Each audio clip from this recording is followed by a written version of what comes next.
Study IQ IAS, अब तैयारी हुई अफोर्डेबल। 20 सालों के अथक प्रयासों के बाद फाइनली यूनाइटेड नेशन के मेंबर्स ने historic treaty on high seas को अडॉप्ट कर लिया है। हाई सीज यानी कि इंटरनेशनल वाटर यानी कि अंतर्राष्ट्रीय जल। दरअसल ये ग्लोबल कॉमन्स होते हैं, यानी कि किसी एक देश का जिस तरह हवा पर अधिकार नहीं है, इसी तरह किसी एक देश की टेरिटरी का ये पार्ट नहीं होते। पूरे वर्ल्ड के कंट्रीज का इक्वल जो है अधिकार इनके रिसोर्सेज पर रहता है। एंड 20 साल लगे वर्ल्ड को इस बात की सहमति पर आने के लिए कि हमारे पास एक लीगल फ्रेमवर्क होना चाहिए हाई सीज को प्रोटेक्ट करने के लिए। एंड दैट्स वाई इस ट्रीटी को आज हम जो है पढ़ने वाले हैं। बेहद इंटरेस्टिंग ये वीडियो रहेगा। इस ट्रीटी को 6 इंपॉर्टेंट पार्ट्स में डिवाइड करके हम पढ़ेंगे। 6 के 6 पॉइंट आपके एग्जाम के लिए बहुत ज़्यादा इंपॉर्टेंट है एंड इसको आप अपने GS paper 3 environment and ecology के साथ लिंक कर सकते हैं। नमस्कार दोस्तों, मैं प्राची स्टडी IQ पर आप लोगों का बेहद स्वागत करती हूँ। आइए शुरुआत करते हैं आज की वीडियो का। तो यहाँ पर देखिए, ओशियंस की जो सिचुएशन है वो काफ़ी ज़्यादा क्रिटिकल है। 2 रिपोर्ट्स का डाटा हम अपने सामने देखते हैं। सबसे पहले रिपोर्ट है यूनाइटेड नेशन का ही दरअसल एक एस्टिमेट आया था, जिसमें ये बताया गया था कि 2050 तक अगर हमने कोई एक्शन नहीं लिया तो समुद्र में फिश से ज़्यादा आपको प्लास्टिक देखने को मिलेगी। इसके अलावा सस्टेनेबल डेवलपमेंट गोल रिपोर्ट, इसमें यह बताया गया था कि 2021 तक वर्ल्ड के ओशियंस में 17 million ton plastic already enter कर चुकी है और यदि हमने जो है प्रोएक्टिवली इसको लेकर काम नहीं किया तो 2040 तक ये हर साल दुगनी और तिगनी होती चली जाएगी। और आज के टाइम पे मरीन लिटर के अंदर 85% जो पार्ट है वो इस प्लास्टिक का ही है। And that's why this is the very right time और this is the very high time जब हमें अपने सीज को प्रोटेक्ट करने के लिए काम करना चाहिए। तो आगे बढ़े इससे पहले कुछ इंपॉर्टेंट जो है कॉन्सेप्ट को क्लियर करते हैं। अच्छा, क्या आपको ये पता है कि समुद्र कितने ज़्यादा महत्वपूर्ण है? ना सिर्फ जो रिसोर्सेज आप मेडिसिन या कॉस्मेटिक में यूज़ करते हैं वो आपको समुद्र से मिलती है। बहुत सारा जो है आपको कह सकते हैं आपकी जो एनर्जी सोर्सेज हैं वो ओशन से आपको मिलती है, बल्कि आप जो ऑक्सीजन को इनहेल करते हैं ब्रीथ करने के लिए उसका मोस्टली पार्ट जो है वो ओशियंस से आता है। एंड सिर्फ इतना ही नहीं, जो भी कार्बन डाइऑक्साइड अमिट होती है उसका मोस्टली हिस्सा ओशियंस के द्वारा अब्सॉर्ब कर लिया जाता है। इसीलिए ग्लोबल वार्मिंग को एक तरीके से कॉम्पनसेट करने में ये जो ओशियंस है बहुत ही क्रिटिकल रोल प्ले करते हैं। एंड अगर इतनी इम्पॉर्टेंट हमारा कोई इकोसिस्टम इतनी क्रिटिकल सिचुएशन में, तो that is our duty to protect the oceans, right. चलिए, एक कॉन्सेप्ट की हम बात कर रहे थे, मैंने एक वर्ड बोला है हाई सी यानी कि इंटरनेशनल वाटर।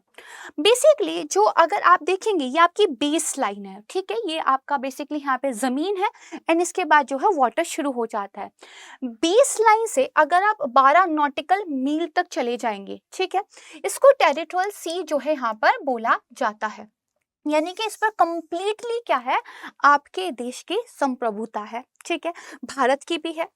जब आप इस 20 लाइन से आगे चलेंगे 200 नॉटिकल मील तक, तो ये आपका EEZ होता है, यानी कि एक्सक्लूसिव इकोनॉमिक जोन। यहाँ पर जो भी रिसोर्सेज मिलते हैं उन पर आपका अधिकार होता है। भारत के पास काफ़ी अच्छा खासा जो है एक्सक्लूसिव इकोनॉमिक जोन है और हमारे द्वारा बहुत सारे रिसर्च प्रोजेक्ट्स यहाँ पर ऑलरेडी काम कर रहे हैं ओशियन की रिसोर्सेज को एक्सट्रैक्ट करने के लिए। यहीं पर आपने जो पॉलीमेटालिक नोड्यूल्स होते हैं उनके बारे में भी पढ़ा होगा, राइट है। यहाँ पर देखिए 12 nautical mile territorial seas, 200 nautical mile आपकी exclusive economic zone, and then इसके बाद, राइट है, इसके बाद जो भी आपका वाटर है, जब आपने कभी समुद्र को देखा होगा तो आप देखते हैं कि एक बहुत दूर तक जो है आपको पानी जो दिखाई देता है। तो जहाँ पर ये एक्सक्लूसिव इकोनॉमिक जोन खत्म होता है वहाँ से जो वाटर शुरू होता है ये आपका हाई सी होता है। This is your international water. इस पे किसी का भी, एक व्यक्ति का, एक देश का अधिकार नहीं होता। अब इस हाई सी को प्रोटेक्ट करने के लिए ही ये ट्रीटी साइन हुई है, दैट्स वाई इसको हाई सी ट्रीटी बोला जा रहा है। नाउ जब आपका बेसिक जो कॉन्सेप्ट है वो क्लियर हो गया है, तो अब हम जो है बेसिकली ये देखते हैं कि वो कौन से ट्रिपल क्राइसिस हैं जो आज के टाइम पे जो हमारा समुद्री इकोसिस्टम है वो दरअसल फेस कर रहा है, राइट है। तो यहाँ पे देखिए, first of all is climate change, second आप देखेंगे बायोडाइवर्सिटी का लॉस हो रहा है, एंड तीसरा पॉल्यूशन बहुत ज़्यादा है। एंड इस डायग्राम को बिल्कुल इसी तरीके से आप अपनी मेंस आंसर राइटिंग में भी कोट कर सकते हैं। क्या आप जानते हैं कि अगर आप अपनी मेंस आंसर राइटिंग में कुछ फ्लो चार्ट, कुछ डायग्राम्स, कुछ जो माइंड मैप्स होते हैं उनको यूज़ करते हैं तो you will get very good marks. And इसीलिए जो हमारे फैकल्टीज़ हैं वो जब आपके नोट्स बनवाते हैं, आपको पढ़ाते हैं, तो सिमिलर टाइप ऑफ डायग्राम्स को जो है साथ में ही तैयार कराते हैं। एंड अगर आप अपने ऑप्शनल को इतनी होलिस्टिक स्ट्रैटेजी के साथ प्रिपेयर करना चाहते हो तो हमारी ग्रैंड ऑप्शनल सील का आप पार्ट बन सकते हो। जितनी भी इम्पॉर्टेंट ऑप्शनल्स हैं, live classes plus test series आपको बहुत ही ज़्यादा अफोर्डेबल फीस में यहाँ पर मिल रहे हैं। PSRI sociology, geography, philosophy, anthropology, public history and Hindi साहित्य, राइट है। आपको सिर्फ क्या करना है, प्राची लाइव जो है कोड यूज़ करना है, and then very affordable fees में ये सारे ऑप्शनल्स जो हैं इसमें से जो भी आप चूज़ करना चाहे चूज़ कर सकते हैं। एंड सिर्फ यहाँ पर क्लासेस ही नहीं है, ध्यान रखिएगा टेस्ट सीरीज भी इंक्लूड है।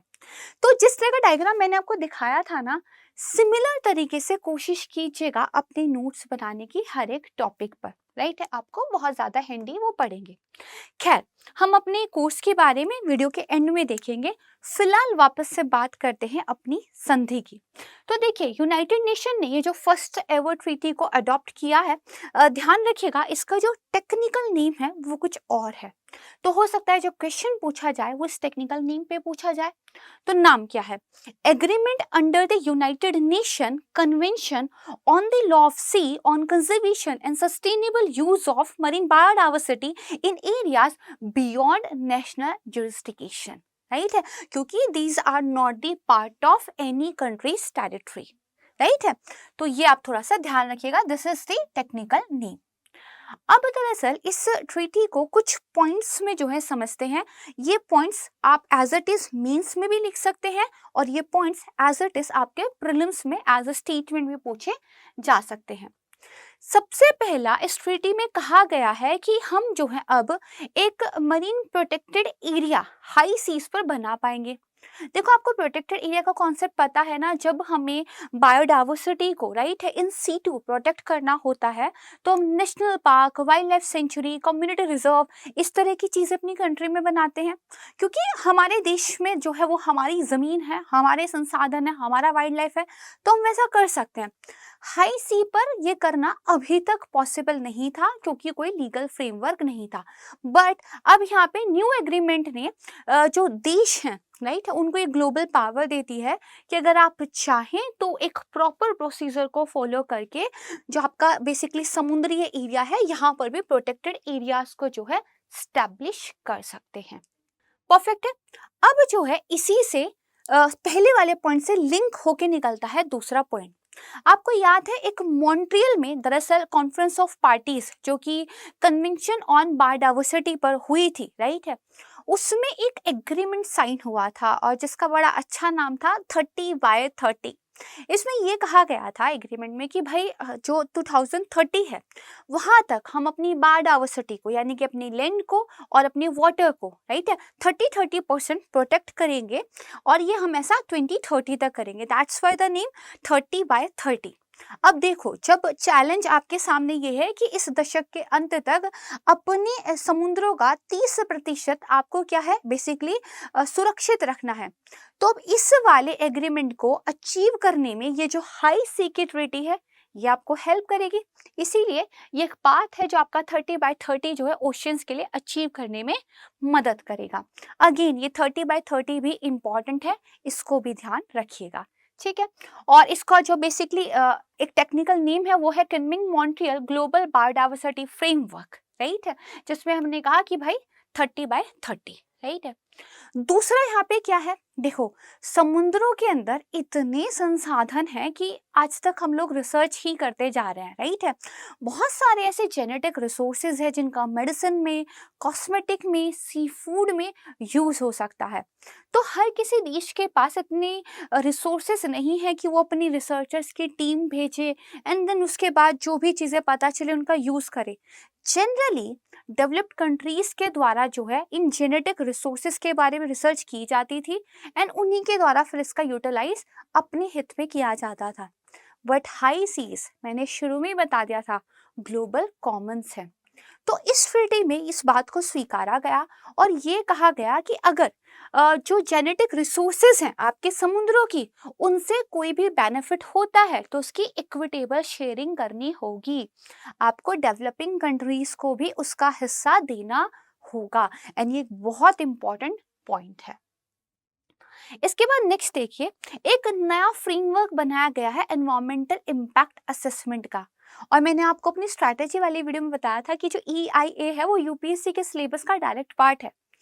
तो देखो यहाँ पे भी इसी कॉन्सेप्ट को अपनाया गया है और कहा है कि जब भी कोई नया प्रोजेक्ट, जब भी कोई नया इनिशिएटिव आप समुद्रों पे शुरू करेंगे तो उसका वहाँ के मरीन इकोसिस्टम पे क्या एक इम्पैक्ट पड़ेगा, इसके लिए एक इन्वायरमेंटल इम्पैक्ट असेसमेंट करना बेहद ज़रूरी है।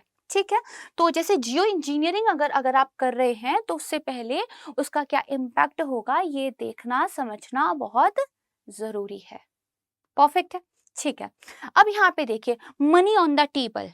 अब डेवलप्ड नेशन के पास तो पैसा है, डेवलपिंग नेशंस के पास नहीं है, तो फाइनेंस के चैलेंज को भी यहाँ पर जो है टैकल करने की बात कही गई है। 3 तरह के फंड जो है इस ट्रीटी के अंदर बताए गए हैं।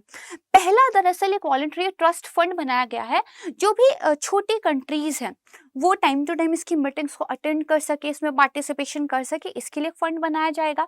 Then funds from the marine genetic resources बना जाएगा। जेनेटिक रिसोर्सेज के बेनिफिट्स से जो भी आपको फंड मिल रहा है वो यहाँ पर यूज किया जाएगा। एंड एक global environment facility trust fund जो है इसको बनाने की भी बात कही गई है, राइट है।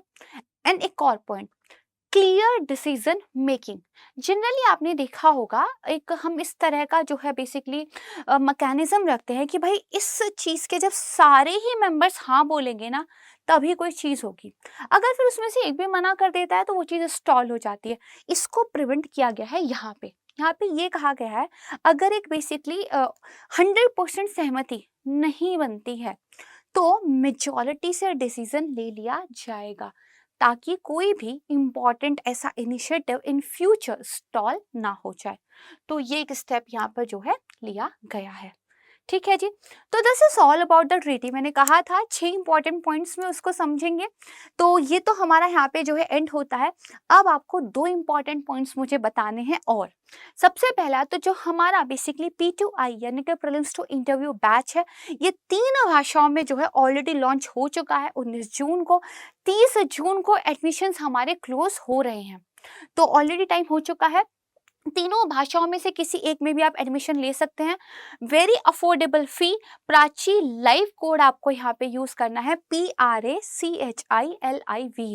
बेस्ट फैकल्टीज के साथ बेस्ट स्टडी का अगर आप एक्सपीरियंस लेना चाहते हैं तो एक बार मुझ पर ट्रस्ट कीजिए एंड इस कोर्स को ज्वाइन कीजिए। आपकी बहुत अच्छी तैयारी प्रीलिम से लेकर इंटरव्यू तक यहाँ पर हो जाएगी। एंड इसके साथ ही GS के साथ साथ ऑप्शनल की तैयारी करना भी बहुत ज़रूरी है।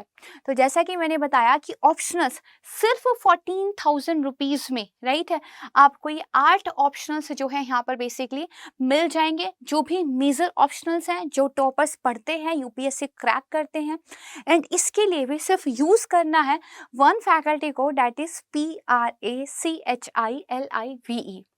एंड अगर इन कोर्सेज के बारे में कुछ भी पूछना चाहते हो तो मुझे मेरे टेलीग्राम चैनल पे पूछ सकते हो। ये जो PDF है मैं वहाँ पर शेयर कर दूंगी बाय इवनिंग, तो टेलीग्राम चैनल ज्वाइन कर लेना, राइट है। और इसके अलावा डिस्क्रिप्शन बॉक्स में भी नंबर दिए गए हैं, वहाँ से भी पूछ सकते हो।